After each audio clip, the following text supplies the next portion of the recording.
AB48 news Gujarat હવે નજર કરીએ આજના મુખ્ય સમાચાર પર। અરવલ્લી જિલ્લાના મોડાસામાં સ્પાની એડમાં ચાલતા કથિત ગેરકાયદેસર દેહ વ્યાપારનો પર્દાફાશ થયો છે। ગાંધીનગર વિભાગના નાયબ પોલીસ મહાનિરીક્ષકના માર્ગદર્શન હેઠળ સ્પા સેન્ટરોમાં ચાલતી ગેરકાયદેસર પ્રવૃત્તિઓ સામે કાર્યવાહી કરવા સૂચના આપવામાં આવી હતી, જેના આધારે અરવલ્લી એસઓજીની ટીમે ચોક્કસ બાતમીના આધારે મોડાસાના ગણેશપુર હજીરા 3 રસ્તા નજીક આવેલા ડિવાઇન સ્પા પર દરોડો પાડ્યો હતો।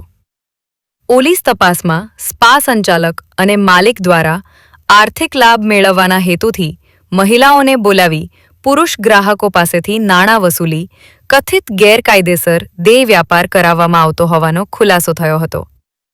આ મામલે મોડાસા ટાઉન પોલીસ સ્ટેશનમાં અનૈતિક માનવ વેપાર નિવારણ અધિનિયમની કલમ 3, 4 અને 5 હેઠળ ગુનો નોંધાયો છે।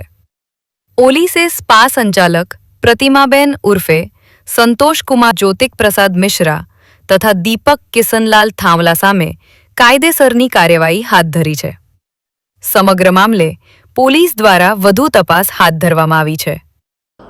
નાયબ પોલીસ મહાનિરીક્ષક શ્રી વીરેન્દ્રસિંહ યાદવ સાહેબ ગાંધીનગર રેન્જ તથા જિલ્લાના ઇન્ચાર્જ પોલીસ વડા શ્રી આરડી ડાબી સાહેબની તરફથી સૂચના આપવામાં આવેલી કે જિલ્લામાં ચાલતા જે સ્પા સેન્ટરો છે એની તપાસ કરવી અને ત્યાંથી કોઈ દેહ વેપાર જેવા ધંધાઓ ચાલતા હોય તો એના વિરુદ્ધમાં કાયદેસરની કાર્યવાહી કરવી।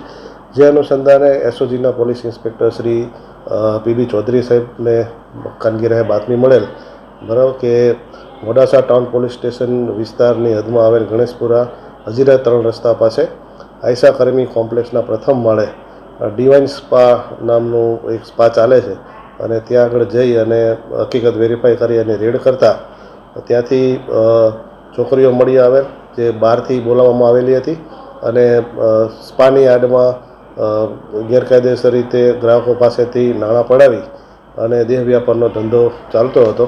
જે અનુસંધાને 2 ઇસમોની વિરુદ્ધમાં કાયદેસરની કાર્યવાહી કરવામાં આવેલ છે અને એની તપાસ હાલ એસઓજી ખાતે ચાલુ છે। અરવલ્લીથી મિતેશ પરમાર, AB48 ન્યૂઝ ગુજરાત।